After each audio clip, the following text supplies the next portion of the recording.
히브리서 11장 1절에서 2절 말씀은 제가 설교를 몇 번을 했어요. 마지막 오늘 2022년 마지막 수요 예배더라고요. 수요 예배를 준비하면서 이게 저 자신한테 저를 돌아보며 저에게 주신 하나님의 메시지입니다. 저에게 주신 말씀도 동일하게 같이 은혜를 받는 시간이 되길 원합니다. 히브리서 11장 1절에서 2절 말씀은 우리가 알다뿐만이 아니라 암송도 하는 말씀이잖아요. 그죠? 믿음은 바라는 것들의 실상이다. 보이지 않는 것들의 증거다. 선진들이 이로써 증거를 얻었다. 이 세 문장으로 나눠줄 수 있는 말씀인데, 한 해가 새로운 한 해를 향해서 우리를 지금 밀어내려고 하잖아요. 밀어내려고 2023년을 이렇게 생각을 하니까 아직 좀 더 버티고 싶어요. 새해를 아직 맞이하려고 하니까. 그렇지만 새해는 우리는 기다려주지 않겠죠. 곰곰이 생각해보면 참 우리 인생이 참 불쌍하다는 생각이 들어요.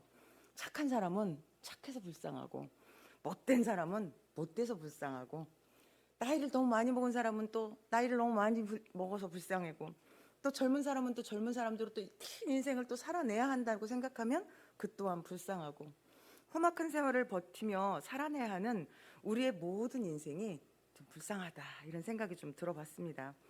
간혹 곁을 주지 않고 공격적으로 사는 사람들도 주변에 봅니다.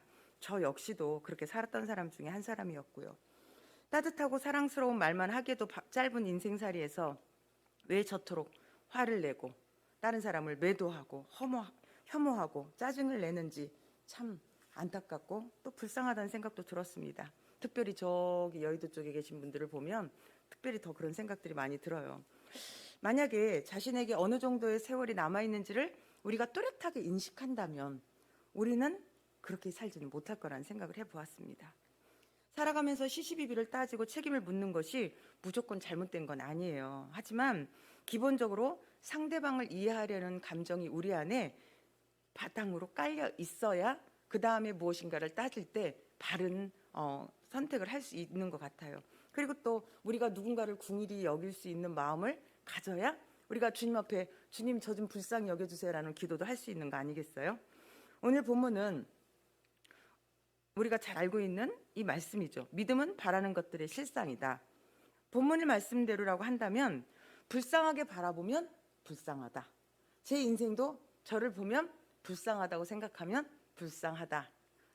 제 주변에 저희 가까이 있는 많은 사람들이 저보고 왜 그 길을 가서 그 고생을 하냐고 자꾸 불쌍히 여기는 사람들이 간혹 있어요. 그 사람들을 만나면 제가 좀 불쌍하게 느껴질 때도 있어요. 근데 다시 하나님 앞에서 기도의 자리에서 기도를 하다 보면 뭐 하나 제가 불쌍한 게 없는 사람인데 다시 또 시선을 바꾸면 또 다시 시선이 바뀌는 것을 느낍니다. 하나님을 믿는다는 것은 우리의 시선이 바뀌는 거잖아요. 그렇죠? 우리는 지금 무엇을 바라보고 있을까? 여러분은 지금 무엇을 바라보고 계신가요? 믿음은 보이지 않는 것들을 증거로 보여준다고 말하고 계시잖아요. 우리의 믿음의 선진들이 이미 이 믿음의 증거들을 얻었다고 이야기하고 있잖아요. 주만 바라볼 자라고 저 이 찬양 엄청 좋아하는데 우리가 이렇게 주만 바라보겠습니다 라고 찬양을 하지만 주만 바라보고자 살기를 원하는 우리 역시도 세상을 바라보며 주변 사람들과 자신을 비교하며 스스로를 불행에 빠뜨리게 하는 그런 삶을 살아갈 때가 종종 있음을 고백합니다. 하나님의 은혜를 체험하고 제일 먼저 바뀌는 것이 우리의 눈이어야 해요. 바라보는 우리의 눈. 이게 육신의 눈이었고 믿음의 눈이고 영의 눈이 바뀌어야 합니다. 하나님의 은혜를 체험하고 제일 먼저 바뀌는 것이 우리의 믿음의 눈이어야 되는 것은 예수님을 믿는다는 것이 바로 우리의 가치관을 바꿔놓으시기 때문입니다. 해석이 바뀌는 거예요.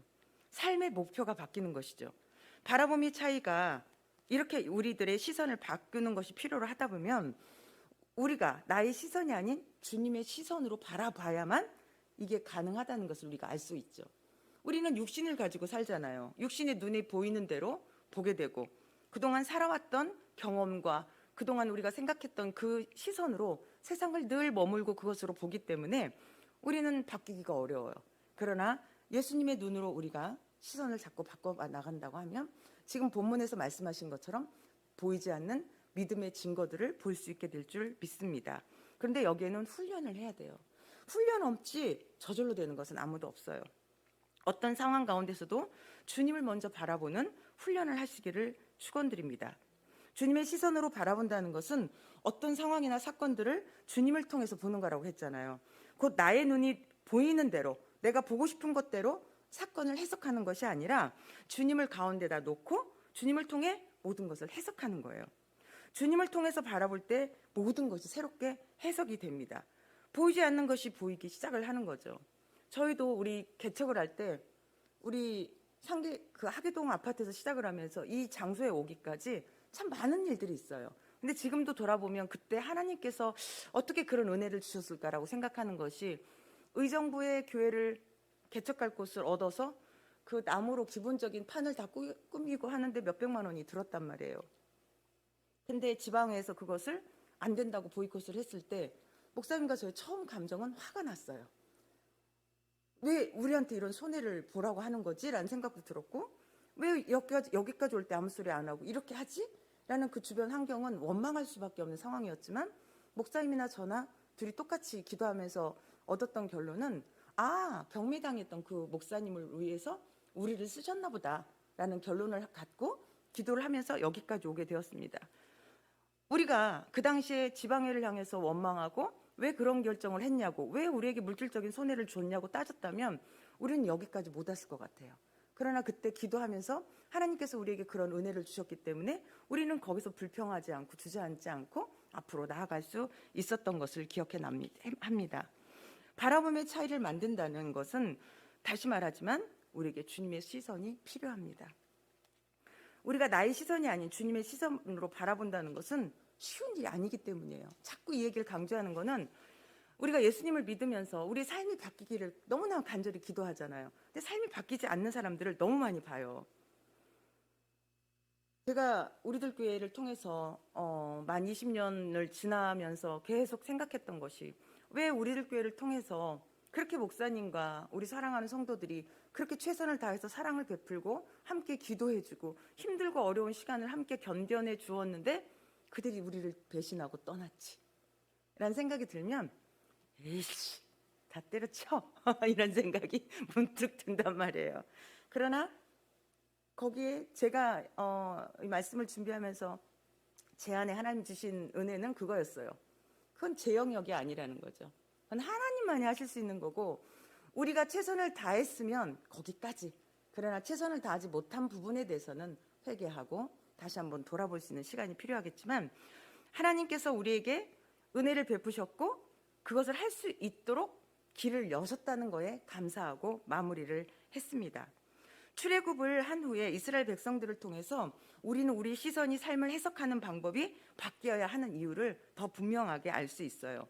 그 중에서도 가나안 땅을 정탐했던 12명을 우리가 보잖아요. 10명의 정탐꾼들은 그곳에 사는 거인, 족속, 거대한 성을 봤어요. 그러나 여호수아와 갈렙은 그곳에서 하나님의 약속을 보았죠. 우리는 지금 무엇을 보고 있나요? 세상의 거대한 넘지 못할 큰 산을 보고 있는 것은 아닌지, 아니면 하나님의 약속을 붙잡고 계신 건 아닌지, 저는 여러분이 저도 마찬가지로 하나님의 약속을 붙잡기를 소원합니다. 세상 사람들은 시선은 바뀌지 않고 삶만 바꾸려고 노려요. 삶을 바꾸려고 노력을 하기 때문에 바뀌는 사람들도 있어요. 절 다니는 사람들 중에서도 선한 게보다는 착하게 살려고 애쓰는 사람들도 있고, 선행을 베풀려고 하고 뭔가 좋은 일을 하려고 애쓰는 사람들도 있죠. 그러나 천국에 들어가는 것은 예수 그리스도를 믿고 하나님의 자녀답게 사는 것이잖아요. 거기에는 하나님의 시선이 절대적으로 필요합니다. 마태복음 13장 43절 말씀에 이렇게 나와 있죠. 천국은 마치 밭에 감추인 보화와 같으니 사람이 이를 발견한 후 숨겨놓고 기뻐하며 돌아가서 자기의 소유를 다 팔아 그 밭을 산다. 이렇게 말씀하셔요. 예수님을 만나기 전에는 몰랐잖아요. 보화이신 예수님을 몰랐어요. 그러나 우리가 예수 그리스도를 믿고 나서 예수 그리스도를 보화라는 것을 발견한 이후에 우리는 시선이 바뀌어야 되는 거예요. 내가 원했던, 내가 좋아했던 그런 것들이 아닌 보화가 들어있는 그 밭을, 내 전 재산을 다 팔아서 그 보화가 들어있는 밭을 산 것처럼 예수 그리스도를 우리가 믿고 그분을 선택하기 위해서 우리는 무엇을 어떻게 그분을 따르기 위해서 우리가 가지고 있는 것을 내어드릴 수 있는지를 좀 생각해 볼 수 있었으면 좋겠습니다. 세상의 가치관이 아닌 하나님의 나라를 보며 살 수 있는 것은 예수 그리스도, 내 안에 예수 그리스도의 가치가 얼마인지, 지금 이 사람이 보화를 발견하고 그 보화의 가치를 자신의 전 재산을 다 팔아도 된다라는 가치를 느꼈기 때문에 재산을 다 팔아서 밭을 산 것처럼, 보화이신 예수님을 발견한 우리는 이 예수님의 가치가 얼마짜리인지 한번 돌아봤으면 좋겠습니다. 내가 중요하게 생각했던 것을 다 버리고 예수님을 선택할 수 있는 힘이 어디서 나올 수 있겠어요? 내 부모, 내 가족, 내 형제들을 등지고 머나먼 나라에 가서 예수님을 전하러 어떻게 떠날 수 있겠습니까? 예수님을 만났기 때문에 가능한 것입니다. 예수님을 깊이 알고 그분이 내가 그분이 되는 그런 삶을 살아내기를 예수님의 이름으로 축원합니다. 본문 말씀을 다시 한번 보겠습니다. 믿음은 바라는 것들의 실상이요 보이지 않는 것들의 증거니 선진들이 이로써 증거를 얻었느니라. 아멘. 믿음은 남들이 볼 수 없는 것, 그래서 절망 속에서 소망을 볼 수 있는, 그게 바로 우리의 믿음이잖아요. 그것을 바라보며 나아가는 것이 그게 바로 믿음이라고 믿습니다. 그래서 고난을 당하는 자가 그곳에서 희망을 붙잡을 수 있고, 심판 중에 있는 것 같은 형벌을 받는 것 같은 힘든 상황이지만 그 속에서 나를 구원하실 하나님을 볼 수 있게 되는 거죠. 하나님 안에서 변화받은 사람들의 특징을 한번 보려고 그래요. 과거에는 다른 사람의 부정적인 면만 보고 다른 사람의 단점을 보면 먼저 보였습니다. 그렇죠? 저도 그랬어요. 저는 이번에 시골에 갔다가 우리 조카 예천점 오픈하는데 갔더니 그 옛날에 동네에서 저희 언니 또래 친구인 제가 싸가지가 없었다 그랬잖아요. 그래서 5살까지는 다 야라 그랬잖아요. 그래서 이름이 완종인데, 김완종인데, 완종아 불렀던 그 양반을 만났어요. 근데 제가 회개하는 마음으로 오빠라고 열심히 불러드렸거든요. 근데 그렇게 다른, 예전에는 그 어린 나이에도 누군가를 보면 나보다 더 낮게 보는 게 아니라 나보다 더 아래로 보고, 내가 세상에서 제일 잘난 양 이렇게 무시하고, 그 시골에서 동네에서 하여튼 6살, 우리 오빠가 6살이니까 우리 오빠 끝부터 내 위다 이렇게 생각을 한 것 같아요. 어린 나이에도. 그랬던 저의 그 단점을 먼저 보고 그 교만했던 저 자신을 한번 돌아보는 시간을 가졌거든요. 그런데 예수님을 믿고 변화된 우리들은 이제는 언제부턴가 감사가 나오잖아요. 그죠? 아우, 저분은 다리가 저렇게 불편한데도 어쩜 저렇게 힘든지도 모르고 저렇게 잘 섬기지? 아우, 우리 신상철 우리 할아버지는 저 연세에 정말 어떻게 코로나 남들 젊은이들도 교회를 안 나오려고 하는데 어쩜 저렇게 한 주도 안 빠지고 교회를 나오지? 그러니까 때로는 막 부시럭부시럭해서 좀 시끄럽고 예배 시간에 좀 힘든 부분도 없잖아 있거든요. 그렇지만 감사를 붙잡을 때 우리는 모든 사람들을 감사로 볼 수 있게 되는 것 같아요. 단점이 먼저 보였던 그들을 안에서 하나님의 은혜가 보이는 것이 바로 믿음입니다. 믿음의 사람의 모습이죠. 예수 그리스도를 인생의 구주로 삼은 사람에게는 이런 고백이 나오리라고 믿습니다. 세상과 나는 간 곳 없고 구속한 주만 보이도다. 아멘입니다. 하루하루를 살면서 다른 사람과 자신을 비교하며 한탄하는 인생이 아니라 하나님만 바라보며 묵묵히 전진하는 저와 여러분이 되시기를 다시 한번 축원드리겠습니다. 그리고 고정관념은 십자가에 못 박아야 돼요. 저도 아직 이 고정관념이 안 깨졌어요. 그래서 때로는 이야기를 하다가 하고 듣다 보면 이게 내가 잘못 생각했네 라고 생각하는 부분들이 있거든요. 이 고정관념에 대한 그 이야기가 있어요. 예화가 있어서 제가 하나 찾아왔거든요. 아버지와 아들이 야구 경기를 보러 가기 위해서 집을 나섰대요. 차를 타고 운전하다가 가고 있는데 기차 선로 위에 자동차가 멈춘 거예요. 아무리 시동을 켜고 차를 가려고 해도 할 수가 없어서 결국은 기차가 와서 차를 박아서 아빠는 그 자리에서 돌아가시고 이 아들 응급실로 불이 나게 데리고 왔어요. 근데 이 응급실에 온 외과 의사가 이 아들을 보더니 나는 이 수술을 할 수가 없습니다. 이 아이는 나의 아들입니다. 라는 이야기를 하는 거예요. 어떤 생각이 드세요? 무슨 생각이 드세요? 저는 그랬거든요. 누구야? 새아빠야? 뭐지? 뭐 이런 생각을 순간 했어요. 이거 읽으면서. 이 외과 의사? 남자라는 저도 모르는 고정관념이 제 안에 있는 걸 저도 이 예화를 보면서 마음에 공감이 안 됐으면 선택을 안 했잖아요. 이 외과 의사는 여자 엄마였던 거예요. 근데 이 앞부분을 보면 외과 의사는 남자지. 그러면 아빠는 죽었는데 이 사람 누구야? 이런 생각이 저도 모르게 드는 저 자신을 보면서 아, 이게 바로 고정관념이구나. 아, 뭐는 이래 라고 생각하는 우리의 고정관념을 십자가의 못을 받고 이제는 하나님의 시선으로, 하나님의 관점으로 볼 수 있는 저와 여러분이 될 수 있기를 소원합니다. 고정관념이 우리에게 착각을 불러일으키죠. 착시를 가져오게 해요. 무의식에서 떠오르는 고정관념과 편견이 오해를 만들고 세상을 바로 보지 못하게 하죠. 지금 뭐 정치에서 얘기하는 그 이념 전쟁도 그렇고, 또 종교에서도 어떤 교파와 교파, 그리고 교파 안에서도 어떤 누군가의 어떤 그런 힘싸움들이 결국은 자기들이 옳다고 생각하는 예수 그리스도가 아닌 다른 어떤 고정관념과 힘들에 의해서 일어나고 있잖아요.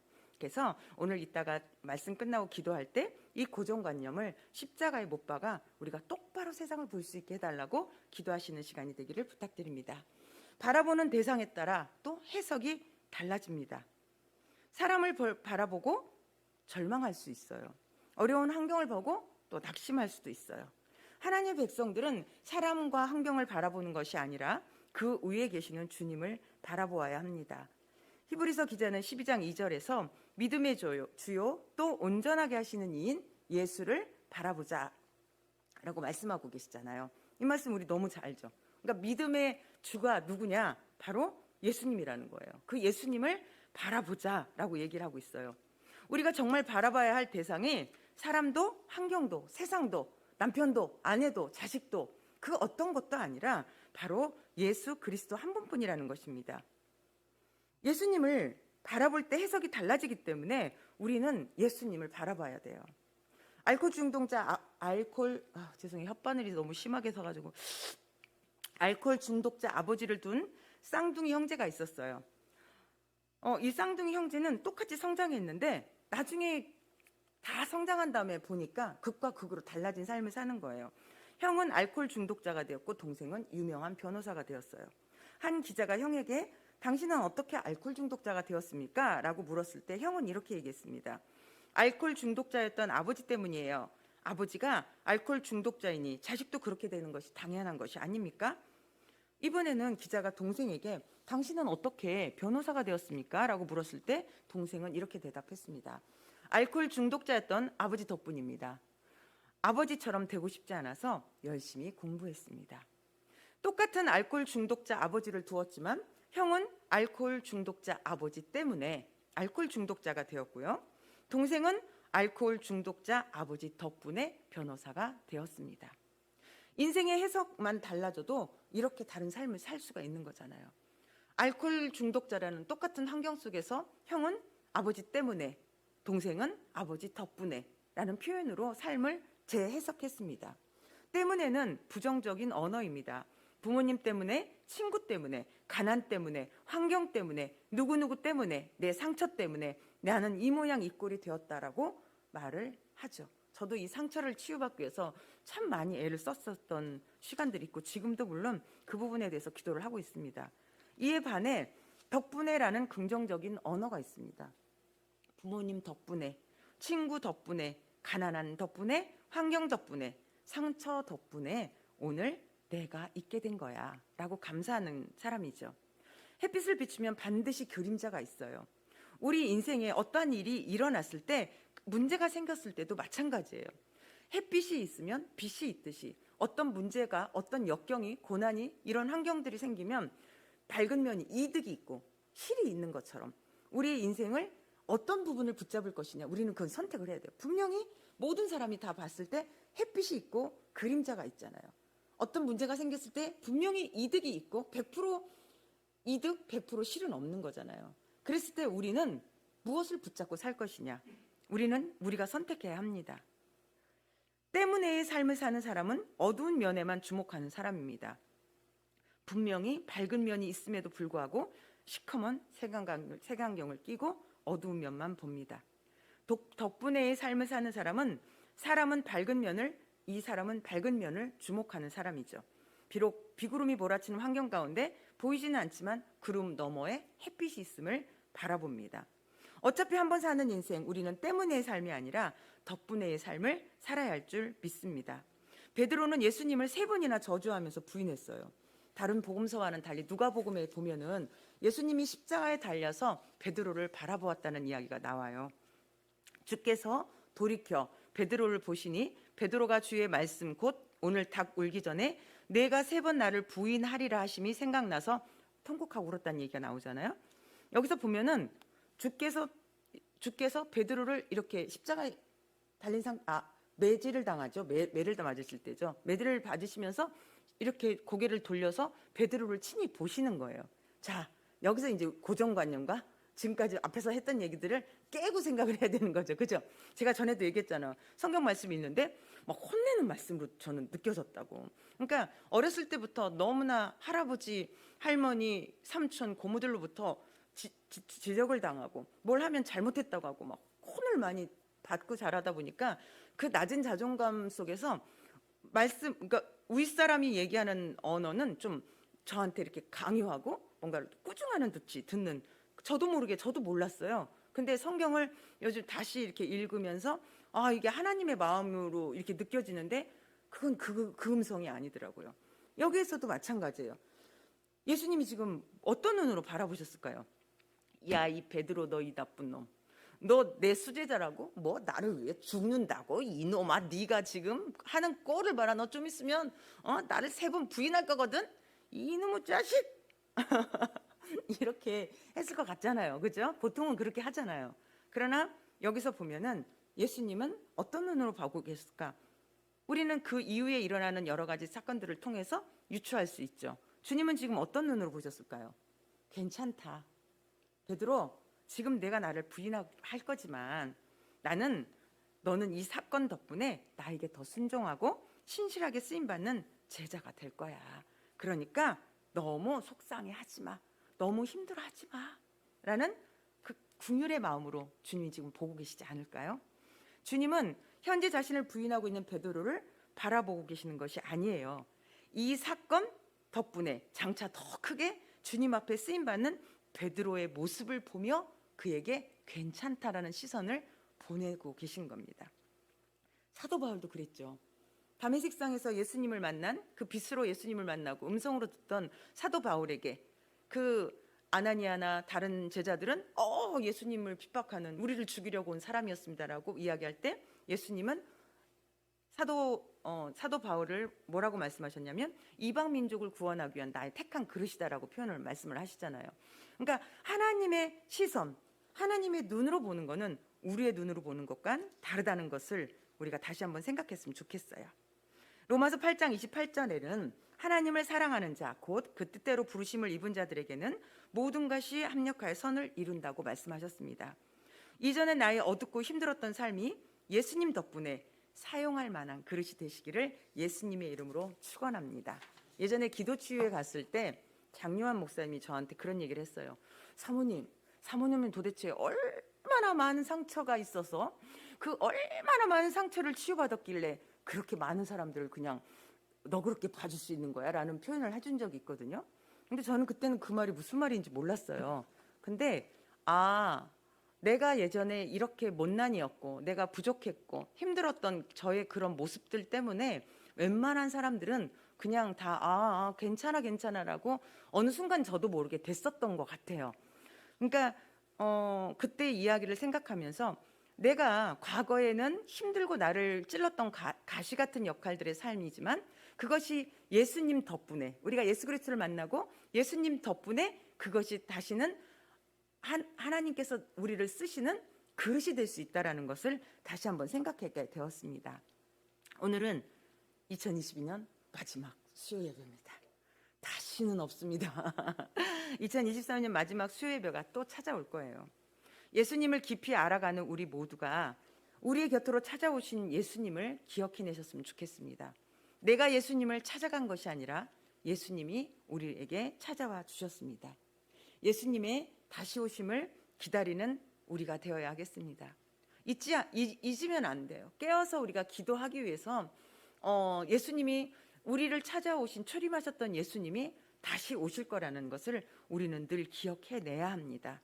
그래서 지금 이 순간 우리와 함께 계신 임마누엘 예수님을 경험하면서 늘 깨어 기도하고 남아있는 삶을 주님 앞에 부끄럽지 않은 삶을 살아낼 수 있도록 저희가 함께 힘쓰며 기도하며 서로 짐을 나누어지는 그런 저와 우리들 교회 성도님들이 되시기를 예수님의 이름으로 축원합니다. 기도하겠습니다. 하나님 감사합니다. 하나님 참 부족하고 연약한 정말 진흙으로 만든 깨질 수밖에 없는 그런 그릇이지만 하나님 참 이렇게 귀하게 쓰여주셔서 사용하여 주셔서 하나님의 일들을 할 수 있는 은혜를 주셔서 감사합니다. 하나님 이 땅에 태어나 한번 살아야 하는 삶입니다. 때로는 힘들고 때로는 억울하고 왜 나만 이런 일을 겪어야 하는지라는 의문점을 남기는 일들도 종종 일어나긴 합니다. 그러나 하나님 그 속에 주님께서 하나님의 은혜가 하나님께서 계획이 하나님의 분명한 이끄심이 우리의 삶을 우리의 인생을 이끌어 가신다는 우리들의 믿음의 재해석이 있을 때 그것이 곧 은혜고 그것을 통하여서 나를 더욱더 강건하게 하시고 하나님의 자녀답게 살 수 있도록 이끄시는 길임을 우리가 바라볼 수 있게 되는 것을 고백합니다. 하나님 우리에게 성숙한 믿음을 허락하여 주셔서 정말 주님 오시는 그날 주님 앞에 섰을 때 부끄러움이 없는 우리가 될 수 있도록 주님 도와주시옵소서. 우리들 교회를 개척하며 목사님 정말 하나님의 잃어버린 어린 양을 하나님께 돌려드리길 위하여 기도하는 마음으로 이 우리들 교회를 세웠습니다. 정말 우리들 교회에 속해 있는 성도들은 한 사람도 나고자가 없이 모두 함께 천국에 가기를 위하여 지금까지 기도하며 애썼습니다. 하나님 우리의 생각과 우리의 계획과는 전혀 다른 방향으로 가고 있지만 하나님 이 또한 하나님께서 합력하여 선을 만들어내실 줄 믿습니다. 2023년 주님을 기대합니다. 하나님 정말 우리의 연약함을 뒤로 하고 정말 일어나 빛을 발하는 2023년이 되게 하시고 하나님의 자녀답게 멋있게 예수 그리스도를 증거하고 다른 사람들에게 빛과 소금의 역할을 감당하는 하나님의 자녀로 살아가는 새해를 맞이할 수 있도록 우리가 기도로 준비하게 하여 주시옵소서. 우리가 주님 한번 부르며 기도할 때 사랑하는 딸 하문당 권사님을 위해서 기도할 것입니다. 하나님 예수 그리스도의 이름으로 정말 기도하는 그 기도를 들어주신다고 약속하셨사오니 하나님 사랑하는 딸 하문당 권사님을 치유하여 주시옵소서. 다시 소생케 하셔 주셔서 말도 잘 하시는데 음식을 잘 먹지 못한다고 합니다. 하나님 식도가 열리게 하시고 위가 움직이고 모든 장기가 정상적으로 움직여져서 하나님 음식을 잘 먹고 기력이 회복되어 우리 곁으로 돌아와 함께 예수 그리스도를 찬양하며 예배하는 정말 하나님의 정말 참된 가족이 될 수 있도록 사랑하는 딸을 치유하시고 우리에게 돌려보내 주시옵소서. 우리가 함께 기도할 때 주님 우리의 소원을 들어주시고 우리 가운데 함께 역사하실 것을 믿습니다. 예수님의 이름으로 기도하였습니다. 아멘. 주님